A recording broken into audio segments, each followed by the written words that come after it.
Thank you, Barbara. Welcome, everyone. I now call to order this meeting of the Anchorage Assembly Rules Committee. It is Friday, March 25th, 2022, and we are noticed from 2 to 3:30 p.m.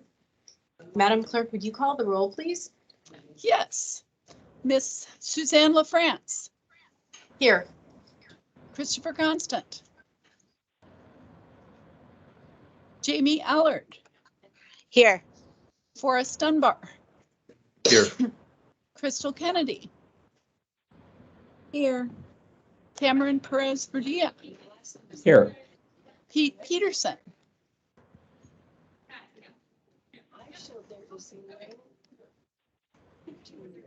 Mr. Peterson, are you here? Pete is traveling and excused. Thank you.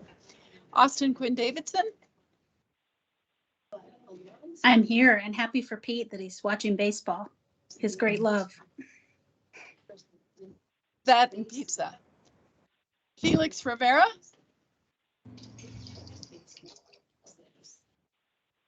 John Weddleton. Here. Meg Zalatel.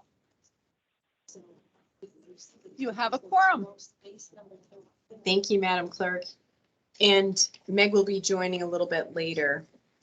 For anyone on the phone, and just members, the agenda is posted online. If you go to muni.org, click on Assembly, Committees, and go to the Rules Committee, you'll find the agenda.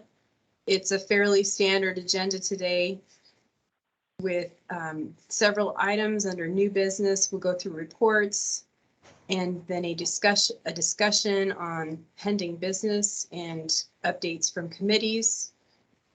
Under other items, we have an update on the potential lawsuit with the state of Alaska over the base student allocation / education funding, and then the Anchorage School Board / Assembly Working Group to address dangerous street crossings on school routes.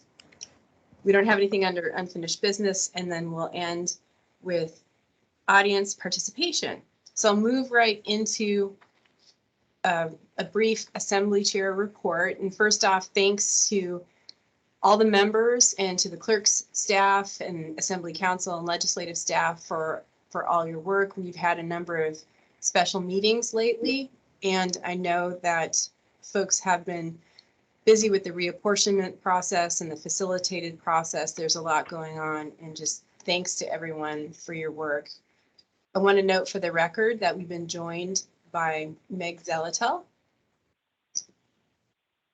Also want to just note to members that a resolution honoring Don Young has been drafted. It'll be circulated.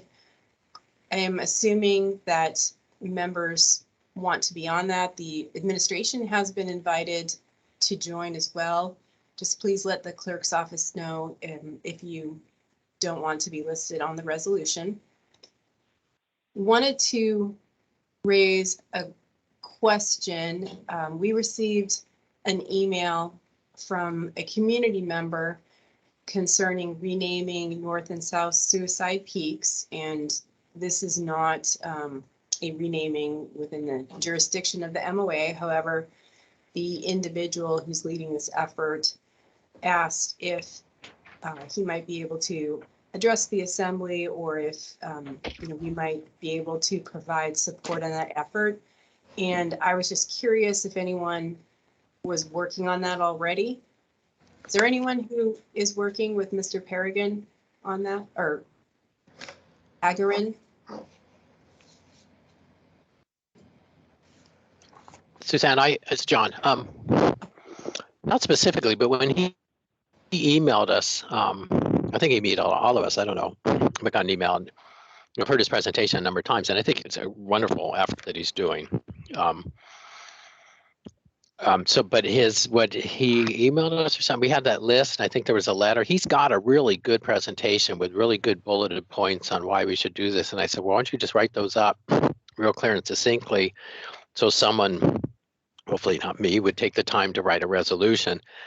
But he's got all the information there, and like, I'm always nervous signing letters when we all do it. I guess it's just me, and I understand it's not illegal or anything, but but as a resolution, that's how we as a body really make a statement. And so that's as far as I've done, and I haven't heard back from him on, I just want to see it because he must have something written up because he's done the presentation several times.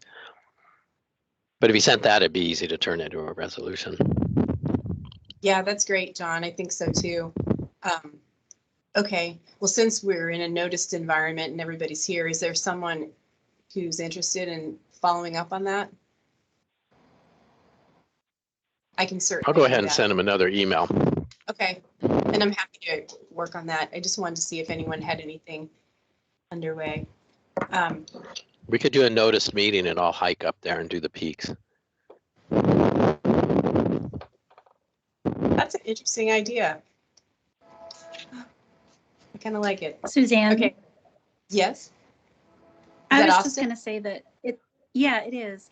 I was just going to say that it seems like you and John are on it, but maybe that makes sense for you guys to be working with him since it's is it in your district? It must be. Okay. That's a good point, Austin. John, I'm happy to work with you on that, or if you want to hand it off to me. Okay, great. Hey, Just John, wanted to- Suzanne, Yes? sorry, but John, if you climb those peaks, I'll be there with you in spirit. I suspect John may be accompanied by a number of people in spirit.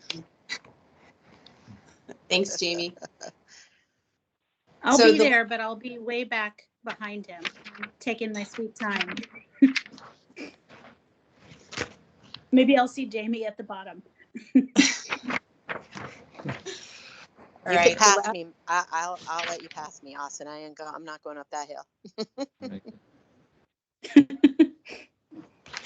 So the last item I'll mention is the Neco Western Interstate Region Conference, which will be held in Anchorage this year, May 18th through the 20th. And Meg tells me that's called the WURA Conference.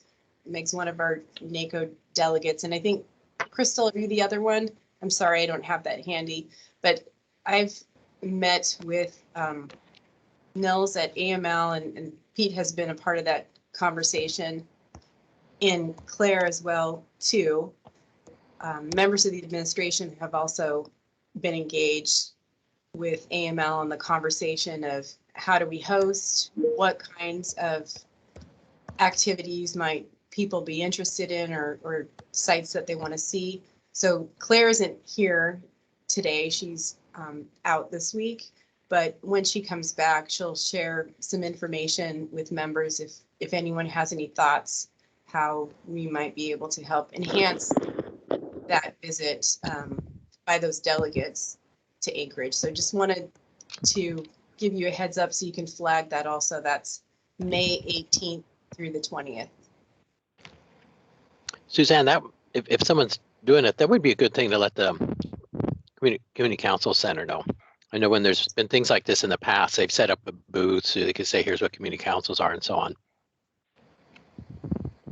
Thanks, John. That's a great idea. And Claire's going to be doing some coordinating with AML and the mayor's office. So I will make sure to give that feedback. So with that, we can go ahead and move on to the municipal clerk report. Barbara? Thank you, Suzanne. Of course, I have to give you my little update in threes, and here is my update, and it's all about elections, just about all. First, the YouTube concerns.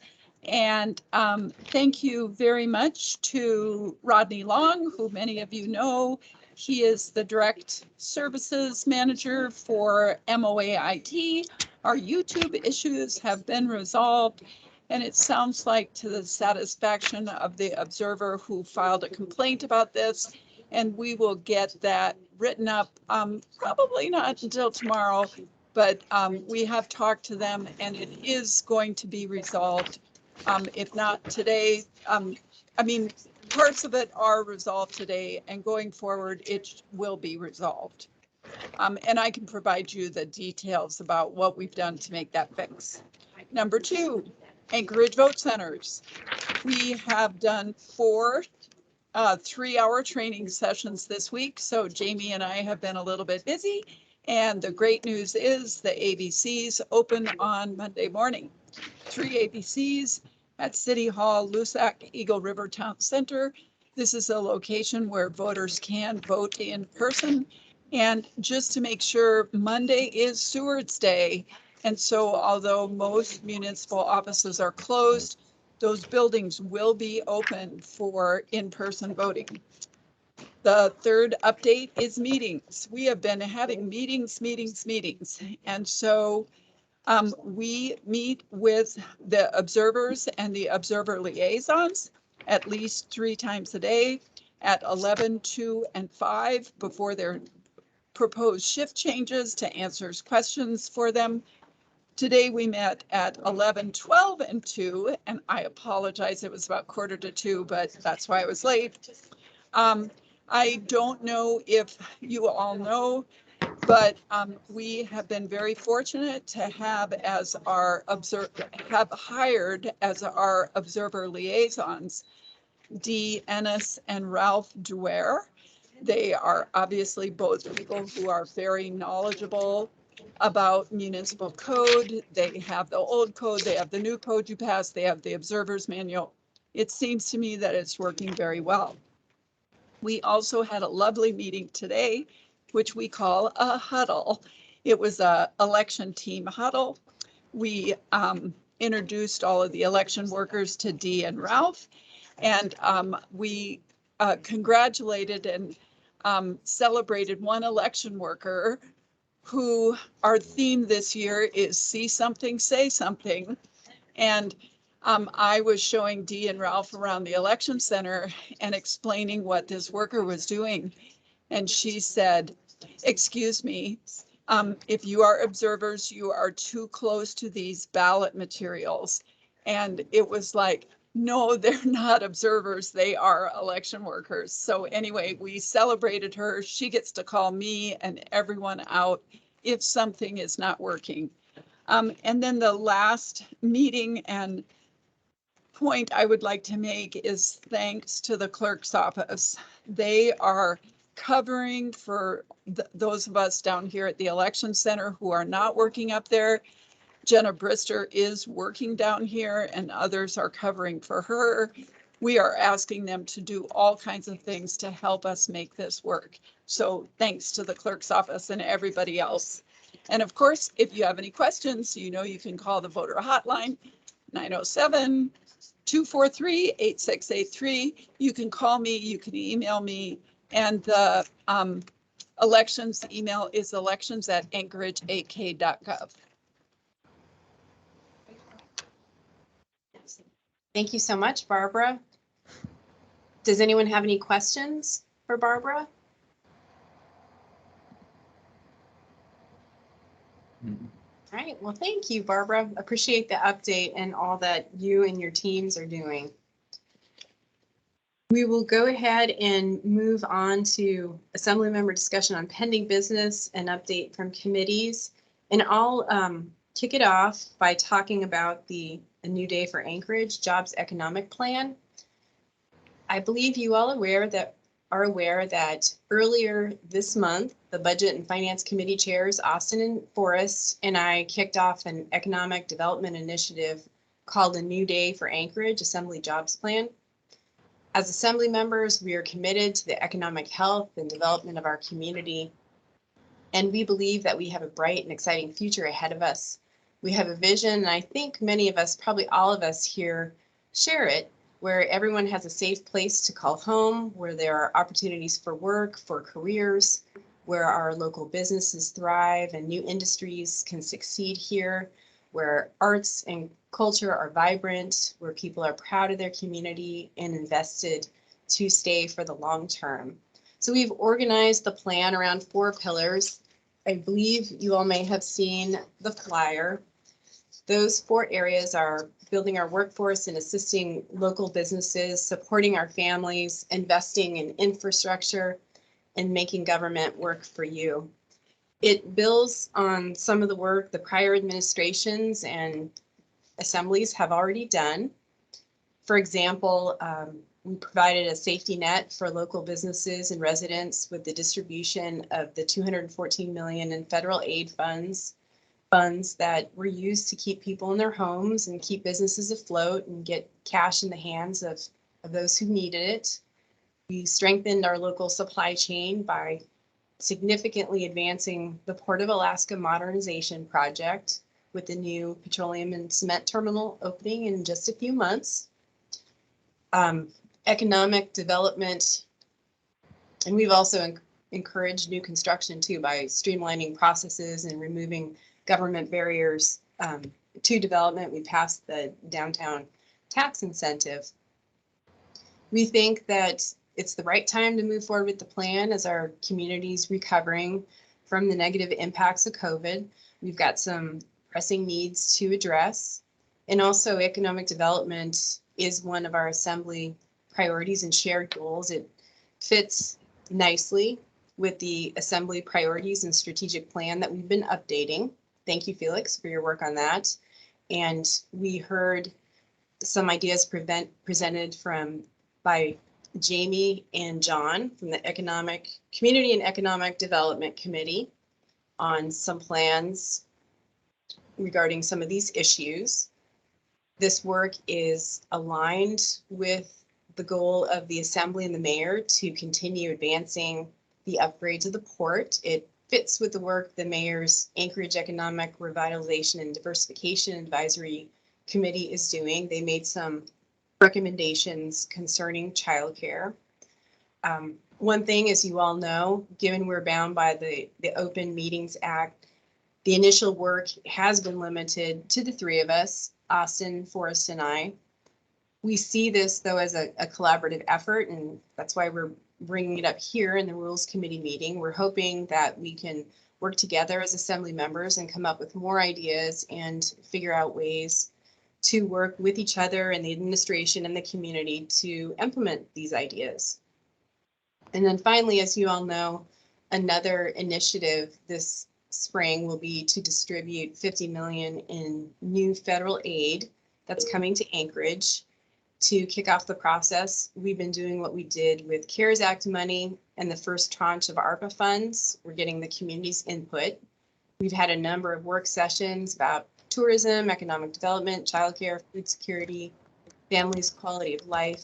We have two more scheduled for next Friday, April 1st, where one starts at 1 p.m. It will be on workforce, and there will be one at 2 p.m. on arts and culture. Again, we envision this as a collaborative effort that is very much aligned with work we've already done with our strategic plan. And it's a way to help our community move forward after a really challenging time. And I just want to turn to Austin and Forrest. They want to add anything.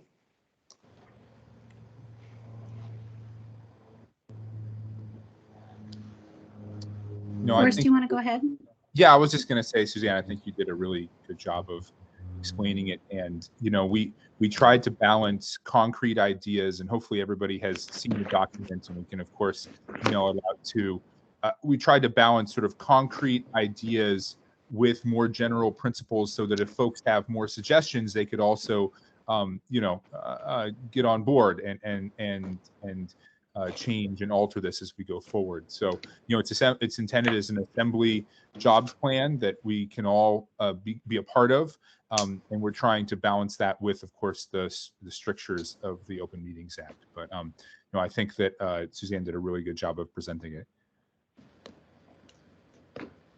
Yeah, me too. And I'll just add that, and this isn't something that necessarily is attributed to Forrest or to Suzanne. It's just speaking for myself that I've been a little concerned that, we're slated to get about $52 million somewhere in the next 6 weeks. And we haven't really heard a peep from the administration about that and about what they want to do with it and about the vision for our community and how we want to get that money out to benefit so many in our community. So because of that, Suzanne and Forrest and I really led the charge on getting a lot of the folks who received ARPA funding in the past to come in to sort of start us, just reminding us of all of the good that this body has done and the municipality has done, and past mayors, but also thinking about what's next. And I think it's important to have a lot of these conversations leading up to actually receiving the money, so we're a little bit more prepared.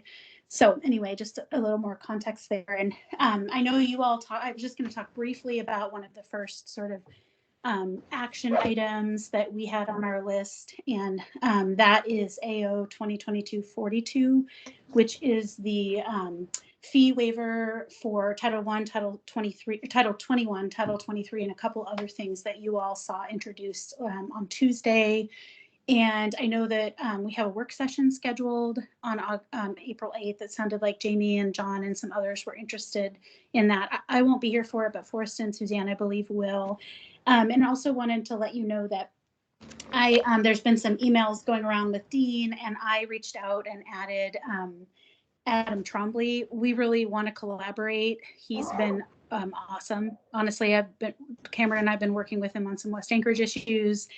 He's been, I think, a great person to collaborate with. And so we're looking forward to hearing from him whether this works for them. I mean, we did speak with some folks who were around before and looked at past resolutions when we structured this, but we want to make sure it makes sense with the current administration and staffing and how they're operating. One of the pieces of feedback we got was that making the any sort of percentage waiver retroactive was a big time suck for the administration. And when we did it last time, they had to go back and refund fees, and it was a lot of work. And so, for instance, one change we made in this was to make it only prospective for a year from the adoption date. So just wanted to let you all know that we are talking with the administration and collaborating with them. And we hope, I'm sure Suzanne will be inviting Adam to come to the work session, and I'm sure we'll talk with him, or they will talk with him before that. I think that the reason that we brought this was that we saw it was pretty successful before. You know, we took actions like this in 2020 and 2021. As you all know, there's a real dearth of housing, and I think anything we can do to encourage economic development right now is valuable. So yeah, we brought this forward. Happy to talk with you all about it, and we can make changes as needed. And I think I don't think this is we haven't prepared an AM yet, I guess, but the overall value of this resolution, as we're recommending to the administration, would be about 2.4 million we're estimating, just so you have that value. I think that's it. Suzanne, Forrest, did you want to say anything else about that resolution specifically?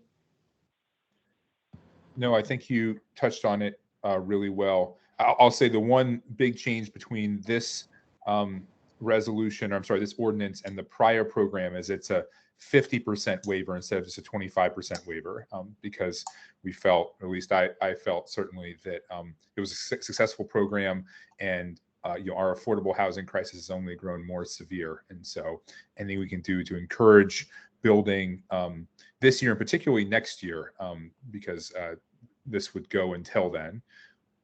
Thank you, Madam Chair. Yeah, good point. Thanks, Forrest. And Thanks, it also, I'm sure you all saw this when you were reviewing it prior to introduction, but it also includes waiver of fees for hospitality businesses and other entities that have food permit issues. So that includes childcare facilities, for instance. We all know how much the hospitality industry is struggling with workforce issues, and similar to the childcare industry. And I'm sure you all remember from when we had the visit at the food bank that Stephanie Berglund from Thread highlighted that in a survey they did recently in Anchorage, 51% of childcare businesses said they might be closing in the next 6 to 12 months.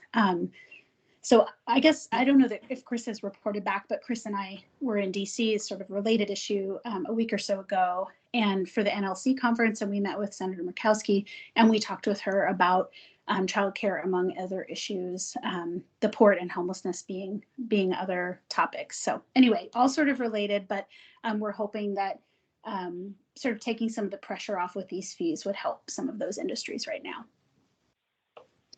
Thanks, Austin. Appreciate that explanation and the information. Okay, so we've got a few folks in the queue. John, Crystal, Meg, and then Cameron, I know you need to leave shortly, and I know you said you had a quick comment, so maybe we'll go to you first, Cameron. Yeah, no, I appreciate that. I think others will probably have more substantive questions and comments. I wanted to go back to your opening statements about this, about the reference to Open Meetings Act and bringing it to Rules Committee. Is your intention to pose the question? Do others want to sign on? Is that what is the thinking about sort of how this is, you know, supported by the assembly as a whole? And I will just say that I have had an opportunity to talk with some of you about it and look over it, and I'm very much in favor of it and would like to sort of be a formal part of it. And so I just was curious about that piece of it, if you had some thoughts about how this moves from a 3-person sort of initiative to something that is a part of the whole assembly. Thanks, Cameron. My thoughts on that are very open. I would love that if we could, and the other two with whom I've been working, Austin and Forrest may have different ideas as well. But I know we all want to be collaborative, and I would love to see however we can maximize the, you know, assembly support, all of us working together, and whether that's in the form of a resolution. I was hoping we could have some of that conversation today. You know, if it means locating some of the work in John and Jamie's committee, or, you know, Right. separating that out. So I think it's pretty open. Austin and Forrest, did you want to add?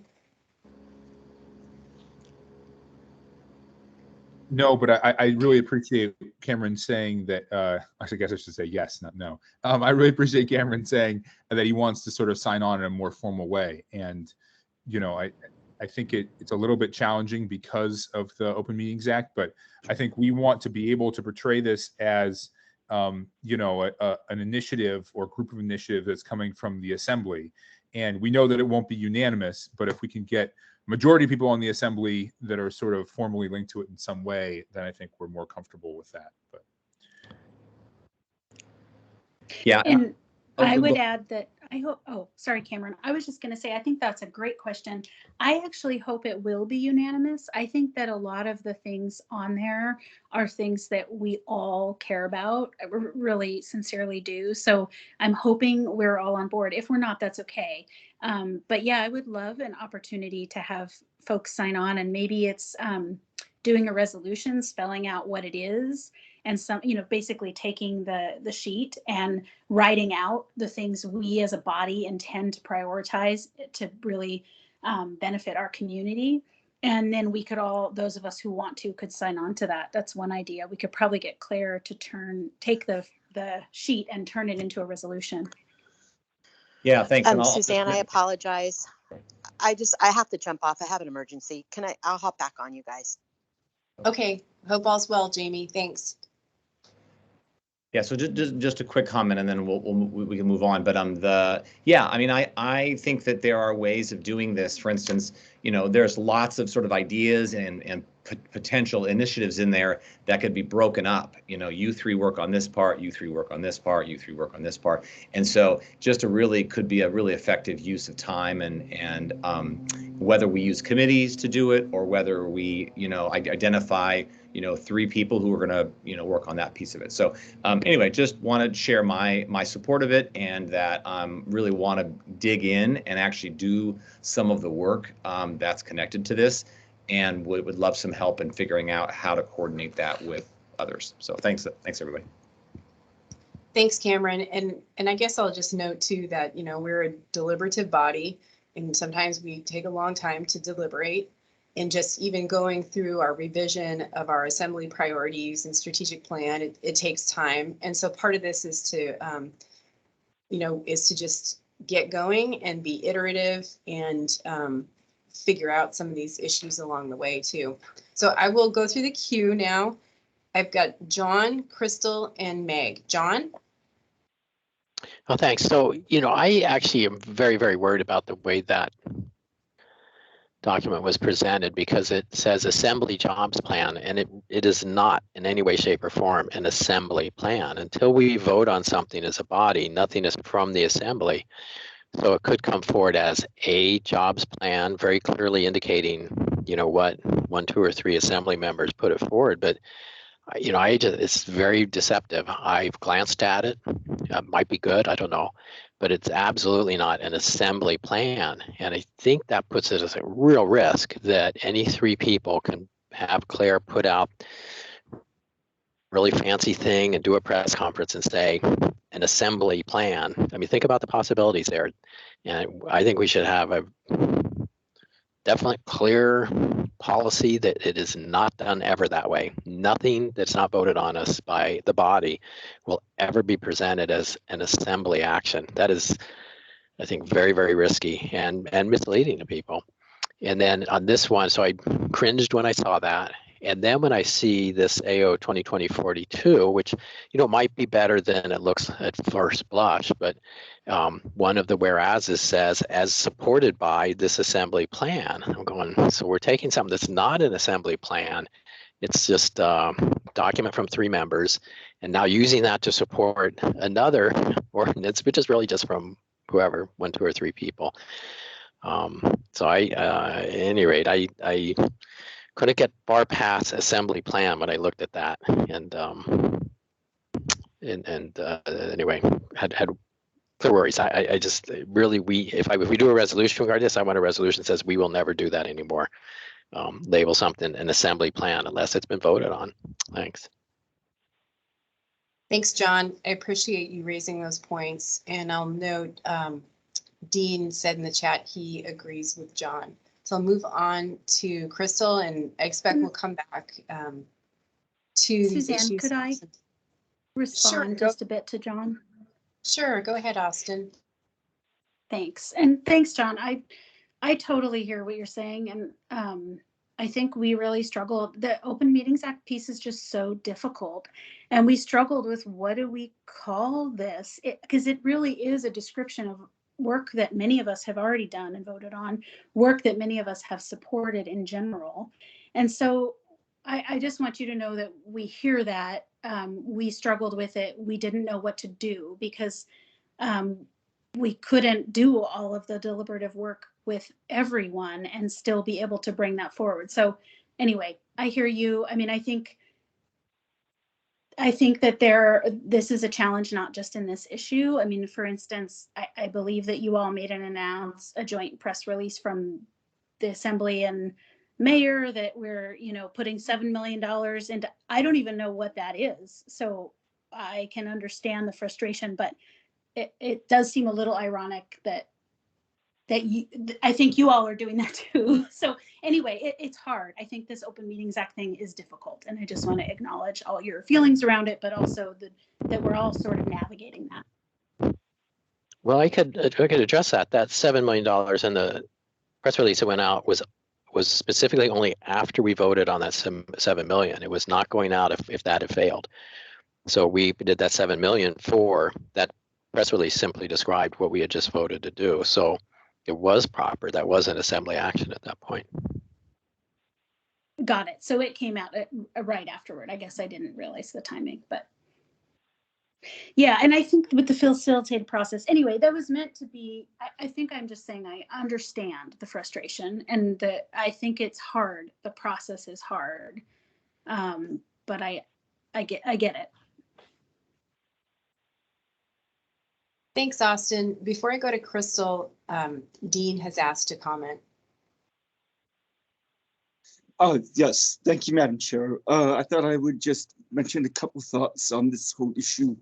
First, the Open Meetings Act. I mean, it's there and it's something difficult to deal with. That's why 3 members, though, get together on a common legislative proposal and bring it forward, or maybe a group of legislative proposals. And I guess I understand John's point. We just need to be careful if it's not something that the body has voted on, that it's not phrased as an assembly effort or initiative or proposal or whatever, or position. There's an ethics code provision about that. So you can, though, just title things a little differently. So this could be the jobs and economic plan, Dunbar, Quinn Davidson, and sorry, who's the third, the France plan, you know, so instead of the assembly plan. And if you just choose how you present that carefully, then there would be no issue with it. So I think, you know, you see press releases coming from Suzanne and Chris, and it says assembly leadership says this or does that or supports this. And that's the way to get around, I guess, the type of reaction John had and any issues about misrepresenting that. It was something the assembly as a whole, as a body, has voted on and now has official support. So just be careful how you are headlining these things. Thanks, Dean. Crystal?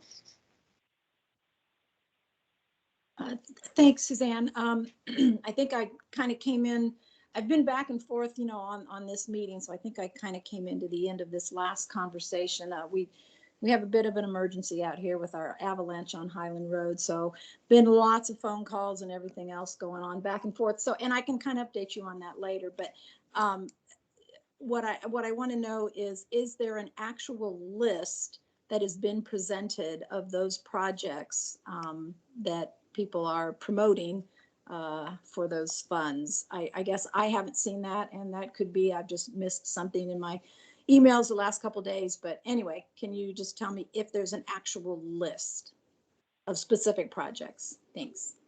No, there is not an actual list of specific projects, Crystal. I mean, a lot of what is on here came from stuff that the Assembly is already working on. I mean, there's not really stuff that the Assembly is working on, the mayor's working on. There's not really a lot that's brand new in terms of the concepts, and a lot is in the strategic plan, but no specific list yet. Okay. Well, that's helpful then. So, okay, thank you. Thanks, Crystal. Meg? Yeah, thanks. So I'm going to miss the work session on the AO that's currently pending before the body. And so I wanted to ask the sponsors how best they could receive amendments to that so they could consider them for incorporation into a potential S version before it comes back. In particular, as you all know, I've been working on the ADU ordinance, and one of the companion pieces and working with Girdwood is the discussion of a fee waiver for registering your ADU. There's a considerable fee associated with that, and that kind of incentive is actually shown to be more effective than tax abatement opportunities. So just wanting to know how you wanted to handle either notice of potential amendments, if it's just submission for the work session. I wouldn't be there to explain it, but it should be pretty self-explanatory. And then you all can consider whether or not they move working with Dean, and then Dean could let the sponsor of the amendment know if they need to be prepared to move it or you've taken care of it. Thanks, Meg. I think you can just go ahead and send those amendments to Dean or your suggested changes. Would you want those to be discussed at the work session? Well, I guess, yes. I mean, to me, this feels like one of those opportunities where when we did ARPA funds or we do any kind of, in some ways, it feels a little bit more like an omnibus ordinance. Like we're saying, okay, we want to commit to these things as part of economic stimulus and recovery plans. And so usually that starts with someone coming up with a plan. And from there, we usually have had a process to submit changes that either the administration's taken back or whoever's kind of held the pen for the assembly could take back and consider incorporating from the outset. And then those that aren't incorporated, of course, can move through the typical amendment process. Okay, thanks, Megan. Yeah, Dean has said yes as far as sending them to him and has asked to comment. Go ahead, Dean. Yes, thank you. You know, this ordinance was drafted sort of based on what as sort of fee waivers were done with the first tranche of ARPA funding. And when those were done, they were done like one thing at a time. And this just sort of combined things that were done in the past. However, I think the sponsors and myself all kind of expected that we want to put it out there and probably expect an S version. I've already had some comments about changes. And I just wanted to note significant difference with this one and last year's or before that, ARPA funding, fee waivers and things like that is the administration had people actively working on this. And at this time, like Ms. Quinn Davidson said, I'm not actually aware of a central person holding the drafting pen on the administration side. So that's, I think, Meg, like you said, you had a process we could work with an administration staffer who's working on it, but we don't have that in place for this one, as far as I'm aware. But you know, I'm not always aware of how things are moving. So that would be very helpful, though, because all of these relate to different departments in the administration. Thanks, Dean. Meg, did you have anything else? No, not with regard to that. Thanks. Okay, thanks. Any other comments from anybody? Then I guess we can go ahead and move on to an update on the facilitated collaborative process. Suzanne? Yes, Austin? I'm sorry. Yeah, I just had one more thought, which is that Cameron asked us sort of how we engage. I guess Meg and Dean spoke to bringing amendments forward to this specific AO or resolution. But in terms of engaging sort of more broadly, I think the Rules Committee is a good place to do that. And I think that we could get Claire when she's back, or Suzanne, if you have it handy, could have the clerk's office send around the flyer that we made that, to Crystal's point, sort of listed some of the categories. Some are specific, most are not.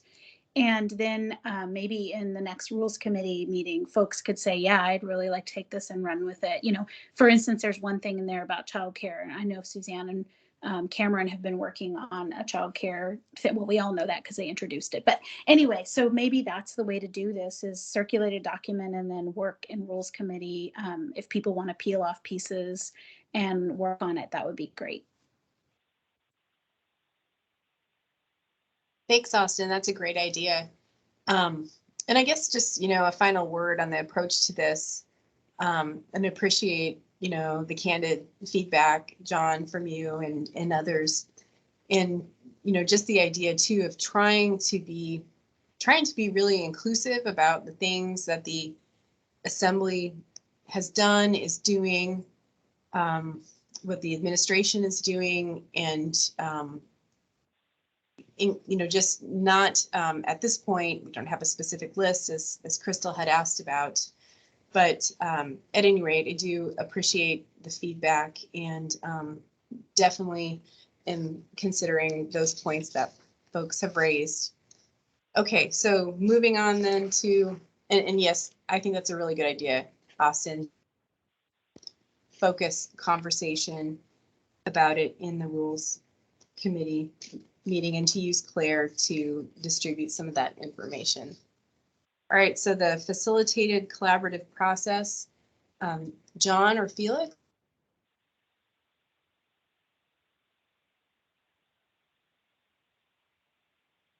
We should have a new update list to everyone.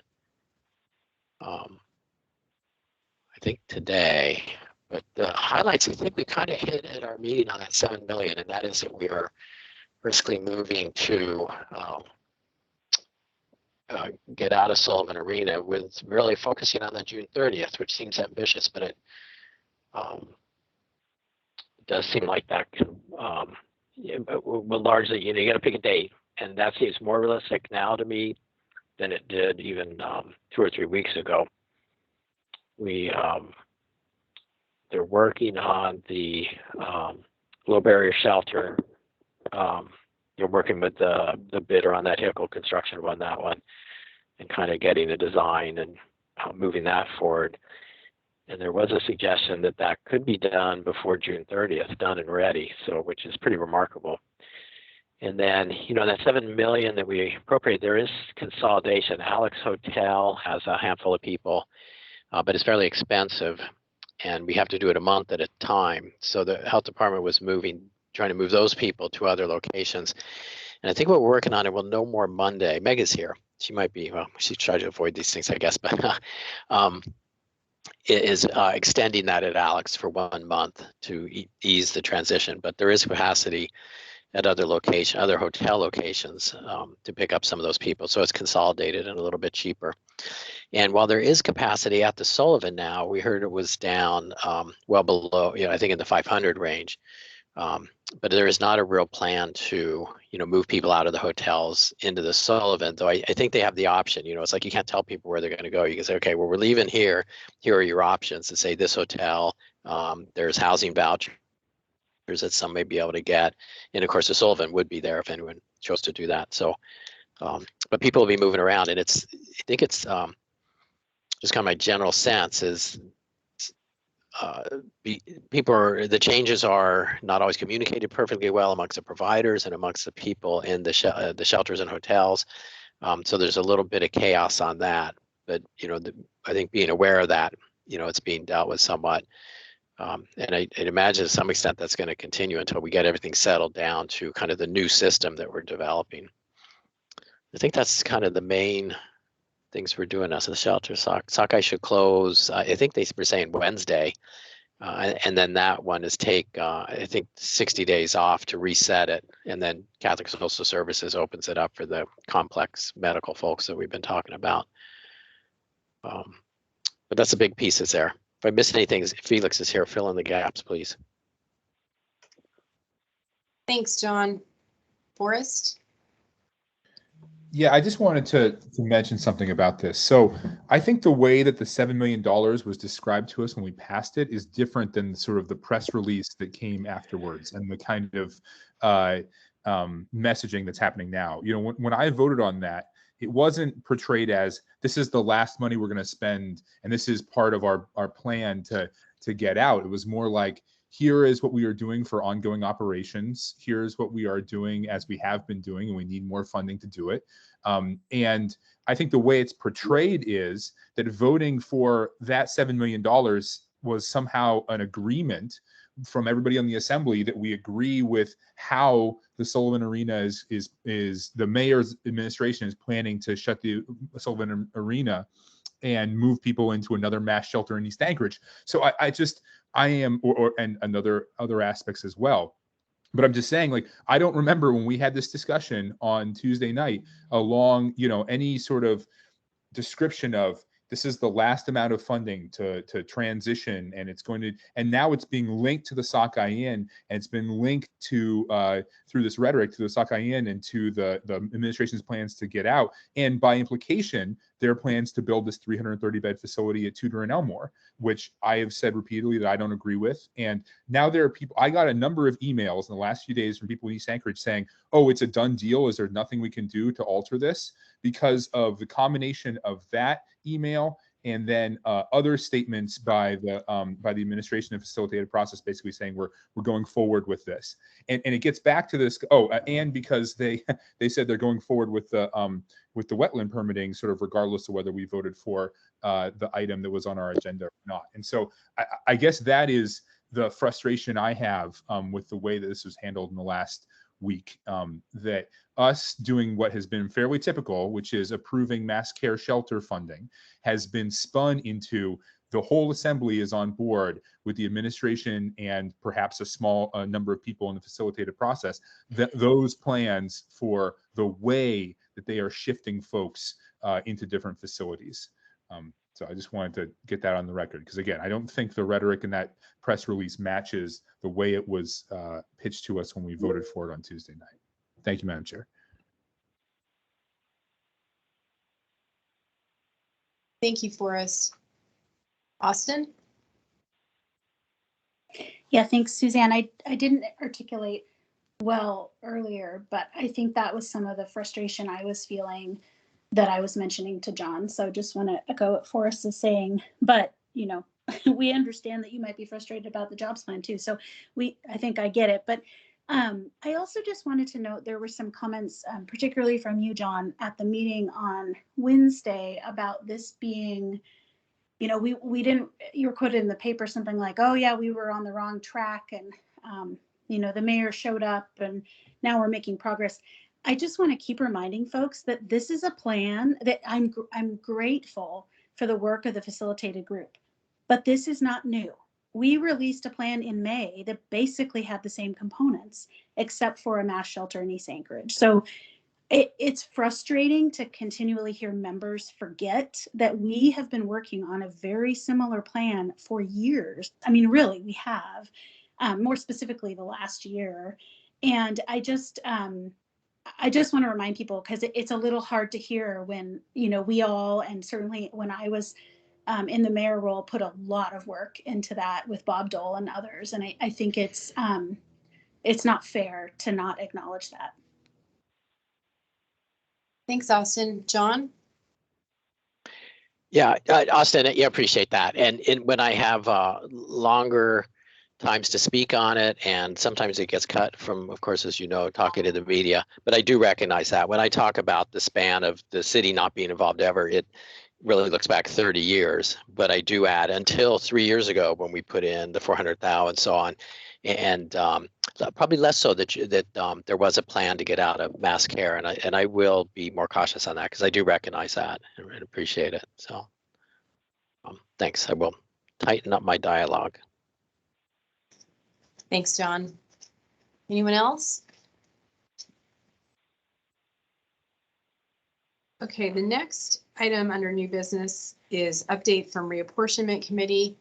And I don't know if any of the committee members want to make any comments, or any members. I know that Chris said that the meeting that was going to be held yesterday, the committee meeting, the Reapportionment Committee meeting, will be rescheduled at another time. And I don't have that new time or date information yet. So anyone want to comment or raise any issues or anything? Yeah, Suzanne, I might, if just Sure, to go ahead. kind of share what we heard at the Bayshore Cloud Community Council last night, and I expect that others are going to be hearing it from parts of their community as well. And people in there who are, I think, very thoughtful and reasonable people were frustrated because they say, wait a minute, so the ballot I have on my table now, I vote for a District 6 representative who will not specifically represent me soon after I vote, because they will become, you know, in the West Anchorage district. And, you know, my sense is practically that's not really an issue. One is that particular community council will now have 4 assembly members representing it. But, and I think for most of us, if an issue comes up, we don't necessarily distinguish 100%, oh, you're not in my district, I'm not going to talk to you. So the reality is not as extreme as they think, but there is some validity to that too. So their view was that we should have done the redistricting and then voted, so should have postponed the election and so on. So besides the fact that I think if we had a proposal to postpone the election to 90 days after reapportionment was done, extending terms for 4 months or whatever that would be, there would be pitchforks. But just to Dean, what would be the legal constraints? It's too late to go that way, but what would be the process were we to do that, to have said, okay, we're going to we're not going to have an election until we reapportion, and then 90 days later or whatever?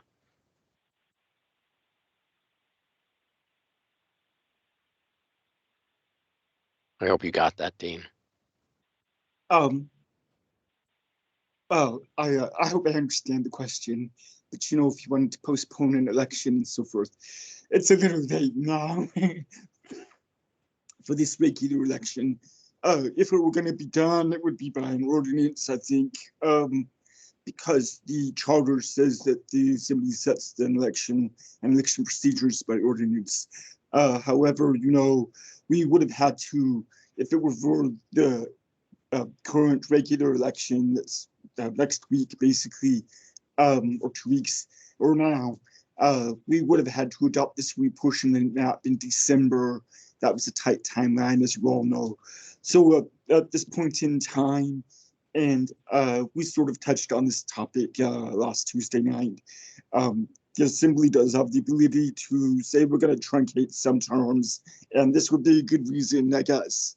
It's not, I think, going to be a reason that a court would say, yeah, that's a compelling reason that, you know, we had an election and now the new members are not representing everybody who voted for them, and we're going to order truncation. It's because 5 districts are changing some, you know, a bit, but only one district is changing very significantly. So anyways, I think that truncation of terms, if, you know, you simply wanted to do that, you could go that way. Last Tuesday night, there wasn't, I think, I didn't see the interest or support to do that, but it's not too late to do so. However, I would say that this is a process that is engaged in every 10 years after the census. And every 10 years, I think every voting jurisdiction that changes its boundaries goes through growing pains process for a year or two. And so that's, I think, just a natural consequence. If you've got it from the 50,000-foot view, right, some people are frustrated this year, but that's this year because we have a change. You know, in 2 years, everybody's voted for who represents them within their boundaries. And then for 8 years until we have another census, where everybody's happy with, you know, the boundaries and all of that. And that's, I think, like I said, just the growing pains of having new district boundaries. So I would just reiterate what I said Tuesday night. I don't particularly see, and like the law department through Patrick Brooke said on the phone, that there's a lot of guidance to say a court would order truncation of anybody's terms because of the situation that you described, John. But the Assembly probably has that discretion as a political decision to do so if it wanted to, you know, and that takes majority votes. So I hope I answered your question. I probably said more than just that question. No, I appreciate that. I guess at this point, you know, for people who are really concerned about that, you know, you'd say, okay, well, truncation of terms would be somewhat of a remedy. I mean, the biggest district that changed, of course, is District 1, but, you know, there would be a large number of people, I guess 20,000 or so or more, who are voting, will be voting in now for someone who won't represent them in a few weeks, a month. But they will have recourse because they're going to vote for a new representative anyway, so they kind of square that up pretty quick. But other areas, you know, won't have that. I mean, next year they'll vote according to the new maps, and then there's a mayor election, and then this will be a few years before it's all squared up. But I don't know. I don't have a solution. I don't know if we're in, you know, I would do any changes, but I did think it was not an unfair comment from the people, the community council. Anyway, I imagine others are getting similar stories from some of their community councils. So if you come up with a great solution or great way to answer, let me know. Thanks. Could I add in one last point there? Sure, go ahead, So Dean. I think, right, you might have some voters that will contact you and express their frustration, but I think the way to gauge really the extent of the issue, the significance of the change, or the significance of how many people voted for someone now that aren't representing them, is to look at the new district boundaries and what percent of a new district is new to that district. And like you said, District 1 will have a larger percentage than the others. But, you know, I don't actually have that data. But that would be how you look at the significance of the issue, the size of it.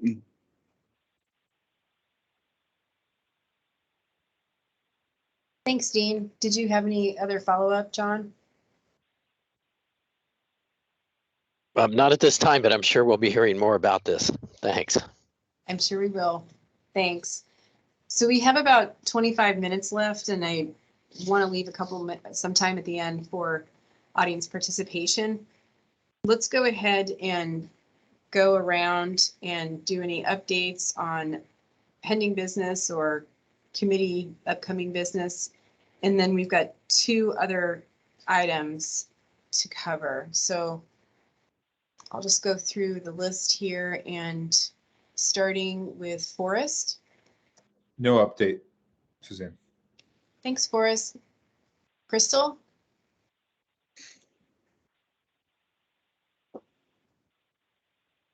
And I know Crystal has been pulled away.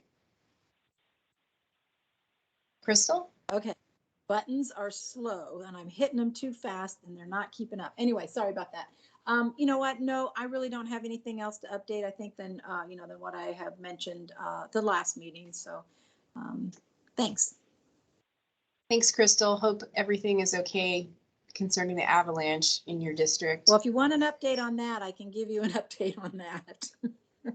Actually, sure. Yeah, it's it's still an ongoing situation. There are lots of agencies out here. We've got helicopters flying around. They're still assessing the risk and the danger of the avalanche itself. We've got the estimate somewhere around 50 homes that are basically blocked down Eagle River Valley that can't get out. And there's power out in other homes, about 140, 150 other homes. But some of those are not on the wrong side of the fall, if you will. So anyway, it's probably going to be a couple days before everything gets reconciled and we actually have the road cleared. But again, there's lots of people. I know even the muni manager's been out there on site. Our road maintenance director's been out there. And like I said, there are multiple agencies, including, I believe there's some J-Bear folks out there as well. So anyway, lots of activity, just trying to do the best to keep people safe and to get the mess cleared up. So stay tuned. Thanks. There's some good pictures out there though, by the way. I mean, it's people, Facebook, and I've gotten a couple like from our road supervisor, and it was interesting. My daughter-in-law who lives in Texas actually sent me something this morning that she had seen on Facebook. So, again, there's lots of pictures. KTUU's got some pictures and a report. APD's been using their drones even for some of this. So, it happened in the morning, about 1:30 in the morning. So it's been quite an active area since then, but I'm sure we'll hear more, including, I'm pretty sure the municipality is going to make a statement at some point here today. So we'll get the official word sometime later here. So thanks. Thanks, Crystal. Appreciate that information and have to check out those pictures. Stay safe out there. Austin?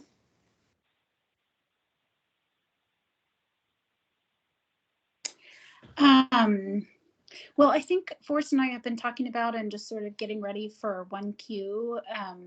There are obviously a lot of pieces of missing information from the administration, like about the alcohol tax and where exactly we are, and whether they're actually even implementing the budget that was passed. So lots of things to work on, and we'll be working on that in the coming weeks. I'm going to be out of town for a couple weeks and then be back just in time for all the fun. Thanks, Austin. Safe travels. John? Oh gosh, what do I have? I guess I have my usual long, exhaustive list of things that are merely aspirational. But since we talked about the Recovery Plan Act funds, I would like to have. I appreciate that we're going through kind of the look back and what we did before, getting some feedback. And I would like to have a process where we see pretty much everything that we're considering all together, prioritize it, tie it to how much money we'll have, and then pass it all as one big chunk after much deliberation. And I was frustrated, last year that we did not really do that. And we even got something in the afternoon of the meeting that was added on, with essentially no vetting. And I was like, well, this is not really good. And I worry when I see this AO 2020-42 kind of preempting the whole process. And, but maybe it's perfect. Maybe that's exactly what we should do, but it's not stacked up against any of the other 100 things that will be requested to do. And, that's 4% or more of the budget right there. So that's my plea. Let's do this more carefully. And I know we did the CARES Act funds, took many, many months. That was too long. And I think ARPA last year was too fast, in particular because these funds are intended for very much long-term resiliency rather than emergency at the moment. But I guess I'll leave it at that. Thanks. We'll go through my whole list.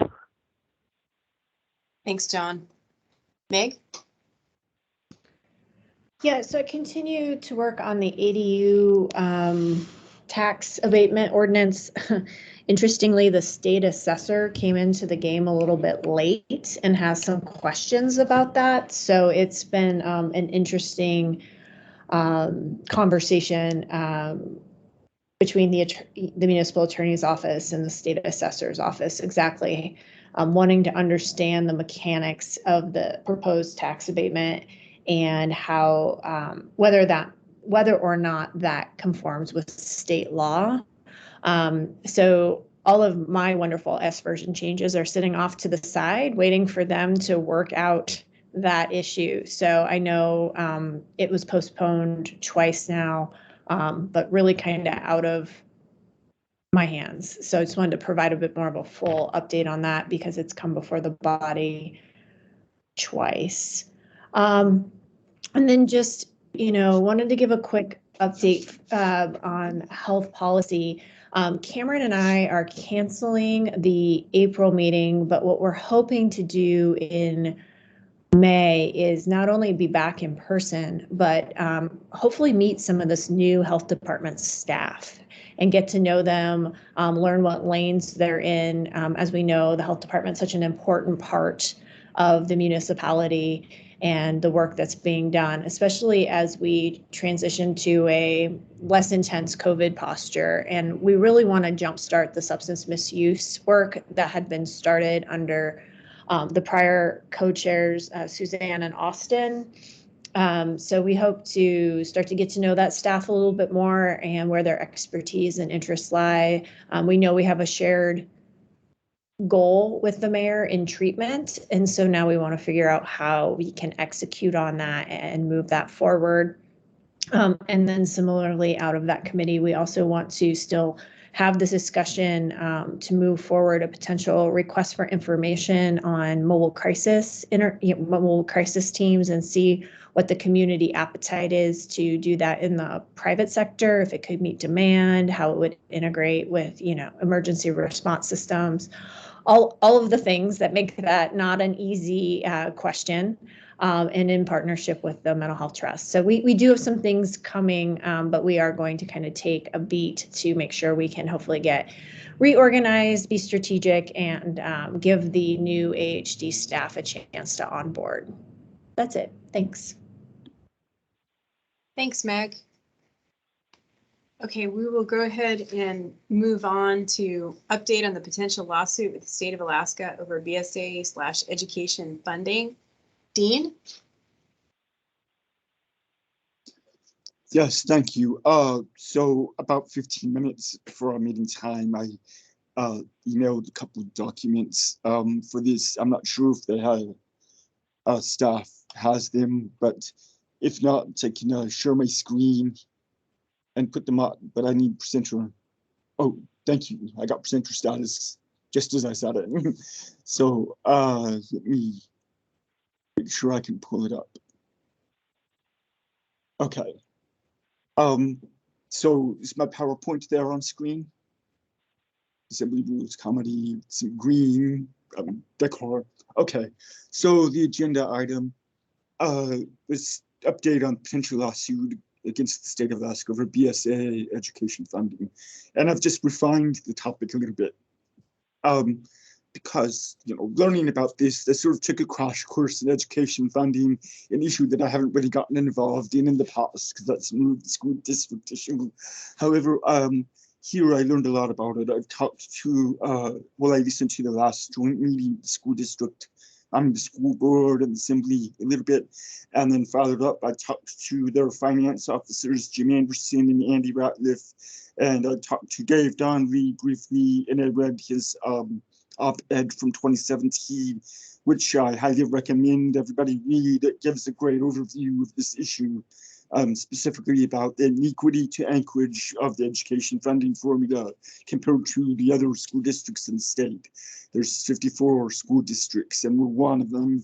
And it's probably the issue that we talked about then is probably more about Anchorage being having an inequitable distribution compared to everybody else. So I also talked to the deputy superintendent, Mark Stock, and he has bit of background on a similar issue that the state of Wyoming went through, and they had a lawsuit several years ago. So anyways, with that, I sort of rephrased the topic. The outdated district cost factor is really what this lawsuit, potential lawsuit, would get to, not quite the BSA, base student allocation. So the public, I'm kind of run through this quickly because I know we're short on time. So public school funding in Alaska is in this series of statutes, 1417, 400, 490. The general formula is state aid to each school district. The amount of financing for each school district is composed of state aid, the required local contribution, and the eligible federal impact aid. And then we may have additional local contribution, as you are aware. So what does state aid mean? And state aid equals the basic need. So there's a calculation for that, which is minus the required local contribution, deductible federal impact aid, plus quality schools grants. And I think that was important because the way the basic need is calculated, and I took here, this probably looks familiar from your joint meeting school board, is starting at the school size and the average daily membership. And you see that on the left, ADM, but then there's an adjusted ADM after all of these factors are taken into account. There's a statute section for each of these factors. And I've circled district cost factor because this is the factor that greatly really takes a distribution among 54 school districts. Each of them have a different factor. Maybe some are similar, but there's basically an individual factor for each school district here. And at the end of all of this adjustment, you've got the adjusted ADM. And so in the bottom left corner, I have basically ADM times the BSA. And the BSA currently is 5,930. And I just wanted to point this out because the potential lawsuit and how it was phrased, or the posture of it and how it's described about inequitable to Anchorage doesn't really depend on the BSA. The BSA is a completely separate issue than the district cost factor. But because we have the BSA here, I think it's important. I did discuss it a little bit. So this also looks familiar from your joint meeting school district. I've got a long red box in the middle of the BSA, and it's been flat for many years. It's the same number, so it hasn't been adjusted for inflation and so forth. You probably heard that. And then I have some red boxes on the last 4 years here, FY23, and that's HB 272 in light green and HB 273 in dark green. And those would make some adjustments to HB. I thought that would be important for you all to be aware of. HB 272, it would adjust the BSA upwards. The BSA hasn't been changed since it was in effect July 1st, 2016. So, you know, obviously inflation has changed and changed a lot in the past year, 7.9%. But the base student allocation with each district's adjusted ADM still uses this 2016 number. So HB 272 would change the BSA for 2022, adjust it to 6,153, and July 2023 a little bit more upwards. HB 273 would put in an inflation proofing language in the statute, but add a section that says it increases each year by a percent that equals the average percent increase in CPI for Alaska over the past 3 or 4 years. So you're probably very interested in these two bills, and I did actually get a status on these bills. Both of them were introduced in January. Both of them, I guess, were referred to at the House Education and Finance Committees, and both of them are out of the, where's my notes? Both of them are out of the House Education Committee. They went a little separately, but both of them now are scheduled for the House Finance Committee April 1st at 9 a.m. and they will have a hearing 2 minutes each per person. So I thought that might be important for several of your constituents to be aware of, because that's important for all districts throughout the state. So let's see. Sorry if I would go through pages. So I don't think though that this issue would be the lawsuit that we're talking about, where there's an inequitable distribution of state aid to Anchorage compared to the other states. So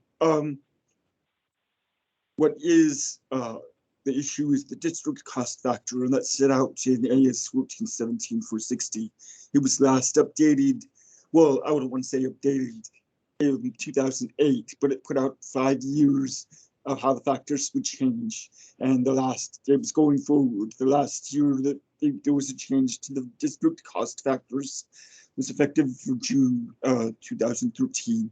Yeah, Mr. Dong's op-ed talks at length about that and how it was developed. So there's another section in this statute that says the Department of Education Early Development is to submit a report to the legislature every other year with proposed district cost factors. And as I understand it from the people I've talked to, that hasn't been done in 5-6 years. So there's been no proposal for the legislature, but there is clearly a need for some change. So here's an excerpt from the statute, and the district cost factor listed there. It lists all 54 school districts. And so you would note my red box is Anchorage. Anchorage is the baseline. Anchorage was where it was probably the least costly to provide schools, and the biggest cost for schools is teachers. And this district cost factor and the changes throughout the state in rural areas and other communities where it's probably, I mean, at the time, more expensive than Anchorage. That's what these numbers are for. You will note the first numbered column was that first year. The last numbered column is that 2013 year that I'm talking about. So that's still being used. But you might note that from the first column to the last, these numbers are generally increasing for each of these school districts, except Anchorage, we say is the baseline at 1.0. So Anchorage is not increasing, but other school districts are. And so their adjusted AD is going to be growing while Anchorage's is not. So I hope that makes some sense. This is very complicated. I put this PowerPoint together as much for myself to understand it as for me to explain it as best I could. At the bottom of this list is the Kenai Peninsula and not Subaru. I thought it's helpful to put our neighboring school district jurisdictions here, and their factors also going up, then they're higher. Now, overall, this is where the inequity is. Anchorage, compared to the others, we're not getting an increase over time. These other school districts were. And then at the same time, we're all flat from 2013 to the present. So how do we address this inequity? The point was about a potential lawsuit. And so what would be the basic claim? And in talking to the school district personnel and others, if the DCF were updated, you know, we might be receiving 60 million, 100 million. And I mean, I want to say rough estimates. We really need to study to figure out how much we would be receiving in state aid if the district cost factor were on a more equitable basis for others. And something I would mention that Mark mentioned to me is that across the country, this happens a lot with school funding. There's a funding formula throughout states. They vary from place to place, of course. But in a lot of them, they're equitable for one time, and they have these similar cost factors for the districts around the state, so they can equalize those states where it's more expensive to retain teachers because the cost of housing or cost of living and other factors at the CPI for regions are greater or less than other areas. So that's sort of, but you want education to be more equitable across the state, so that's the purpose. But he said, you know, when states don't update them, and legislatures across the country also face this issue from time to time over a span of 5 years. If the things aren't updated, it gets more and more inequitable. There's usually legislative action, and if there isn't, there might be a lawsuit. And this has happened in, you know, in other states. And we're probably at that point in Alaska where we definitely need, I guess, there's a greater inequality over time now, and we're from 2013 to now, 8 years past the last update. And so I think there's a compelling argument for needing legislative action or a lawsuit to prompt some legislative action. So anyways, the basic claims, that dollar amount, but what's the harm and what would we base it on? Lawsuits got to have some harm and argument. This will basically be based on an equal protection argument. I don't know if that would be successful or not, but that's sort of my initial assessment of what legal argument would be making. And it's that Anchorage is treated differently from all the other school districts, and that difference is unfairly discriminatory. It's based on old DCF that's no longer really applicable and real factors. I'm sorry, I should speed up a little here. And if I could just pause you, could I get a motion to extend for 10 or 15 minutes? I know we've got Crystal in the queue with a question, and I just wanted us to get quickly to the safe walking route discussion, which will just take a few minutes. Oh, Forrest has to sign off. Okay, maybe we won't get to the safe walking route stuff today, but could I get a motion to extend for a few minutes so we can finish this up and have some time for audience participation? Weddleton moved to extend 3:40 to 3:45. Thanks, John. Seconded by Crystal. Okay, so we're extended to 3:45. Dean, if you want to continue, and then Crystal does have a question for you. Okay, sure. I can't see the chat right now, so I can't see if questions are coming. So what if there were a lawsuit regarding the district cost factor? There are several challenges. I mean, they're not like unsurmountable, but it's a complex issue. And one of the first is, who are the proper plaintiffs? Would it be the municipality, the Anchorage Assembly, the school district? And my sort of assessment here is the school district is more a proper plaintiff than the municipality as a whole. This doesn't, it has, I guess, there could be some domino effect related to the required local contribution in our local property taxes, but we're sort of limited in that by our tax cap, as well as how it's calculated. This, because it's takes place with the basic need calculation, I think it's more of the school district. I mean, their position to be more proper plaintiff. I've also heard that, well, what is the result of not having the funding that we should have is not providing a sufficient and adequate education. And if our students are failing or not, or their standardized testing levels are dropping, you know, then this additional money would have helped that to hire more professional teacher coaches or more teachers. So Mark Stock has mentioned that, you know, if we were going to be at the level we should be, would have 400 more teachers and maybe 185 more teacher coaches or master teachers. I'm not sure the proper phrasing now. So if students are failing, it might also be that the proper plaintiffs for such a lawsuit would be the students or the parents of students who are affected by this lack of funding that we should be, that the district should have. So that's something to explore. The other challenge, number two, there is, you know, evidence that the current DCF is inequitable with Anchorage and quantifying it. And, you know, of course, we can say, well, common sense, you know, costs are everywhere and disparity around the state, or that soon has become much cheaper for the cost of teachers than Anchorage. Anchorage's costs are going up. But well, we can just talk about that offhand as a common sense thing. We need actual evidence or studies and research to do so. I think that's where I sort of come in, and I have that on the next slide. So the third challenge would be this kind of lawsuit would be mostly the Anchorage School District against everyone else. All the other 53 school districts, they are probably happy with the DCF and how it is now. So and then I guess number four is differences. this is a resource allocation issue. There may be some state defenses to overcome such a lawsuit. So I would need to explore that some more. I mean, I apologize. This is complex, and I was on a crash course. If I had more time to read some more case law, I would be able to elaborate a little more on those. But those are what I've identified.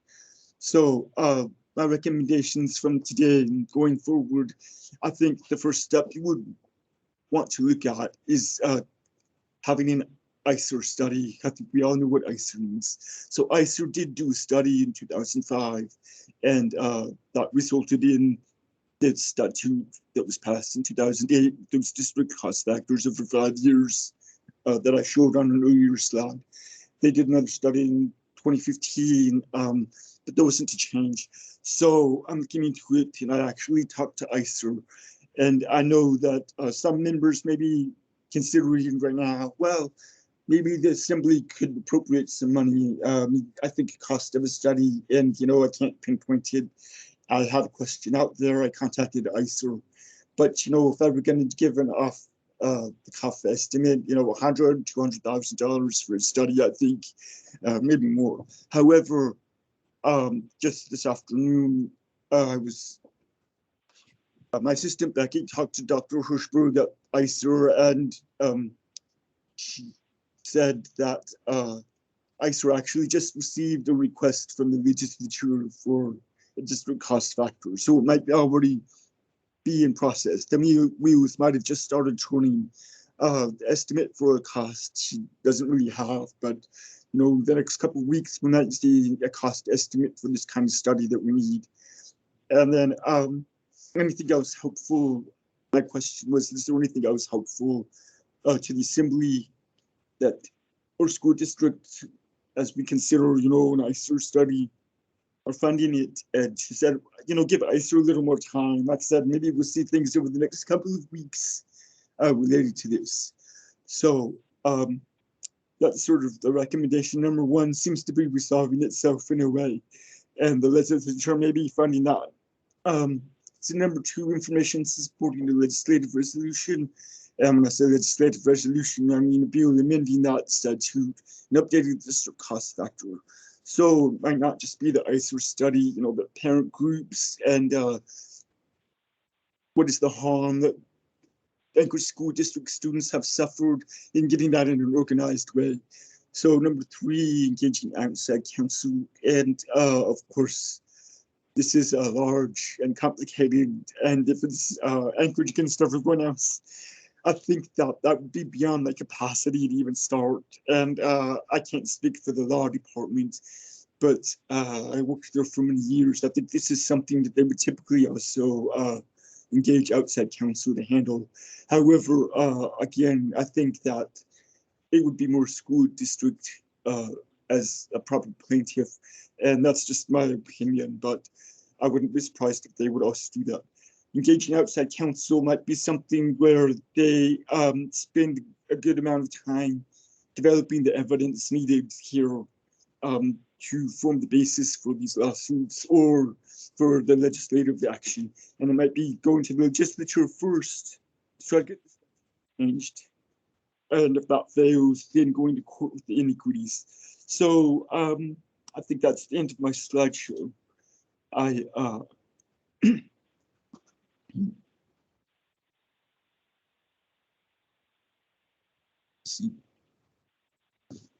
So I think this is not something so simple as saying, hey, state, you owe us this money. It's demanded by statute.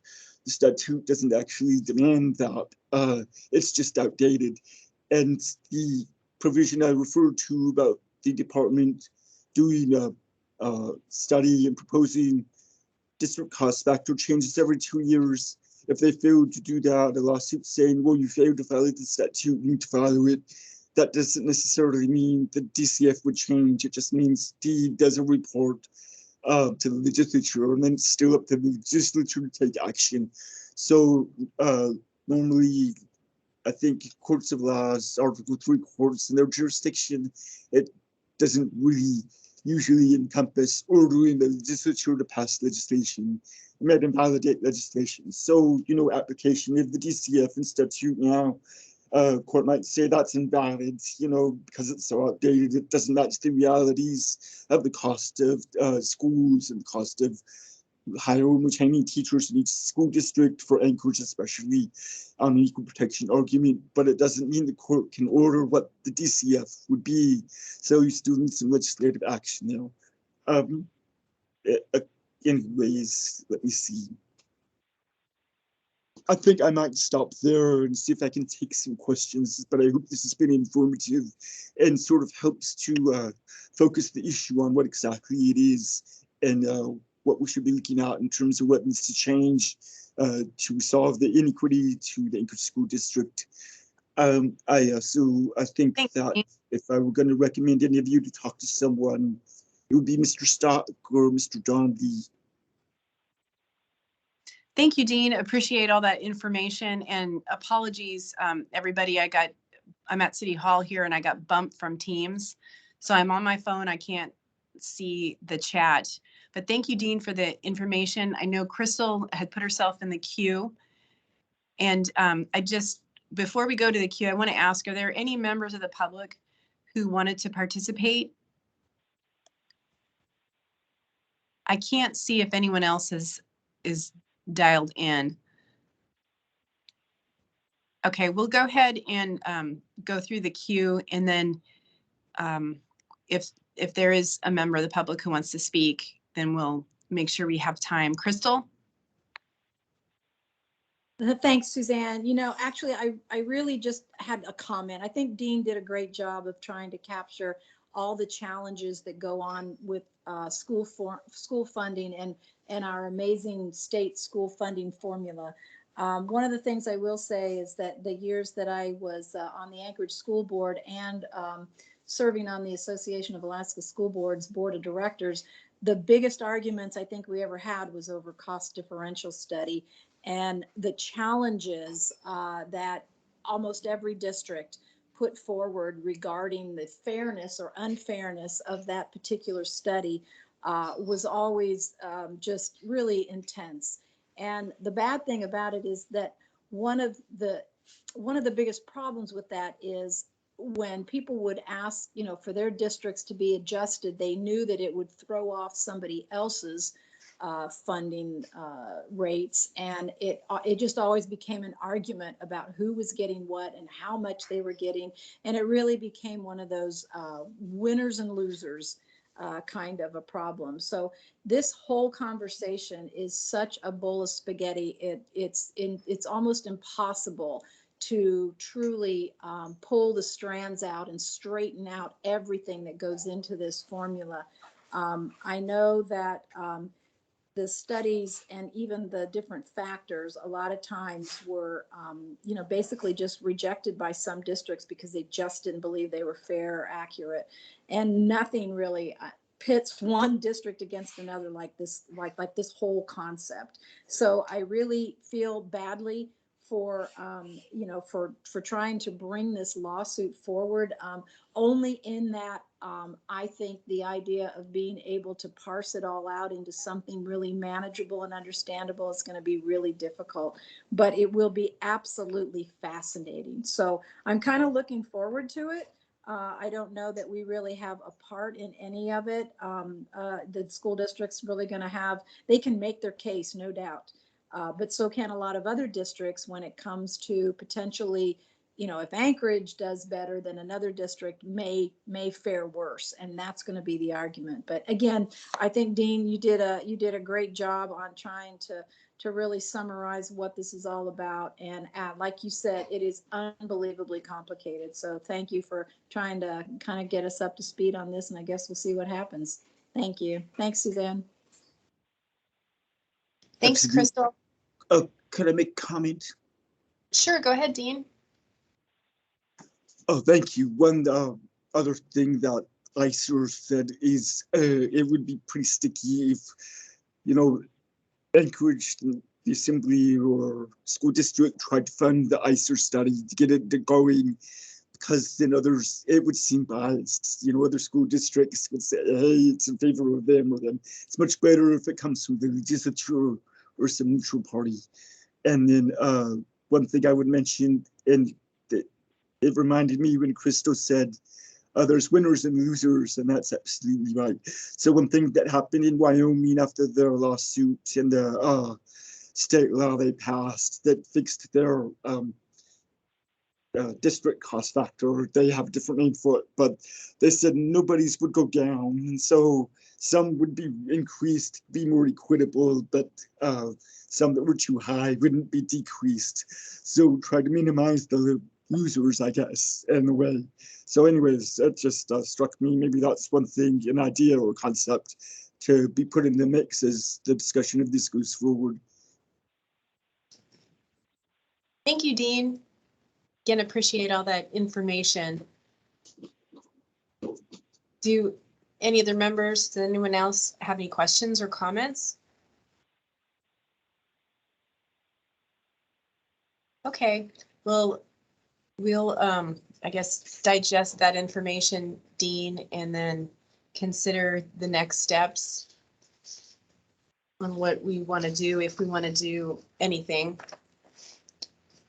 All right, the last item was the Anchorage. Oh, go ahead, Dean. Well, I mean, my one thought is easy step to take sooner rather than later is resolution supporting the legislature finding some solution to this, and perhaps the PSA bills out there, but more of a legislative approach. Mm-hmm. Got it. Thanks, Dean. Okay, we'll just move on really quickly to the last item. I know it's 341, 342, and that was the Anchorage School Board Assembly Working Group to address the dangerous street crossings on school routes. And I sent some information through the clerk's office to members just to follow up on our conversation from the March 4th joint meeting with the Anchorage School Board. And it included the resolution we passed from 2019, which was set off to the side for a while since, during COVID, a lot of those issues didn't come up because of the online learning. And then also the memorandum from the school district that supported the resolution.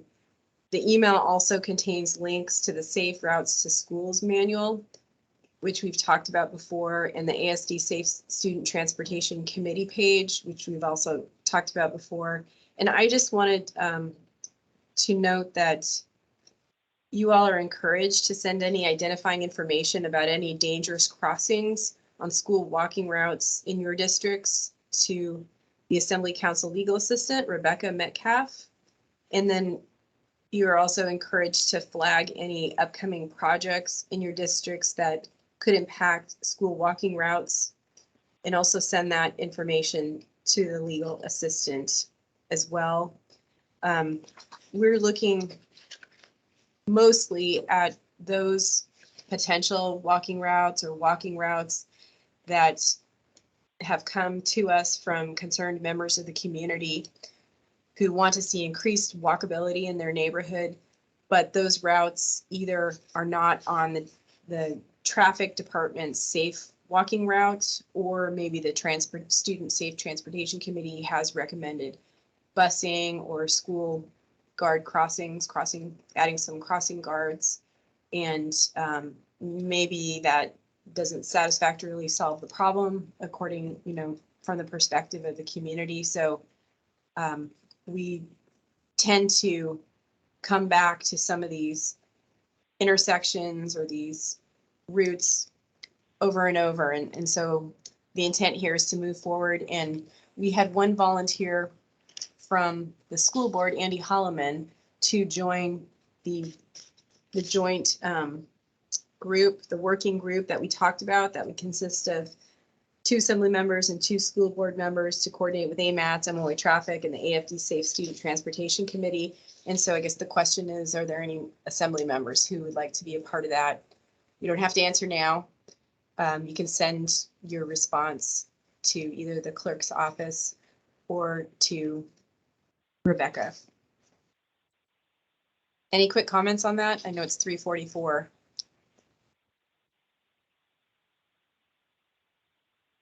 Okay, I'll just do a final call for anyone who might be in the audience who wanted to participate. *6 to unmute. I don't see or hear anyone. All right, with that, it's 3:45. Thank you all so much. Have a nice weekend. We are adjourned.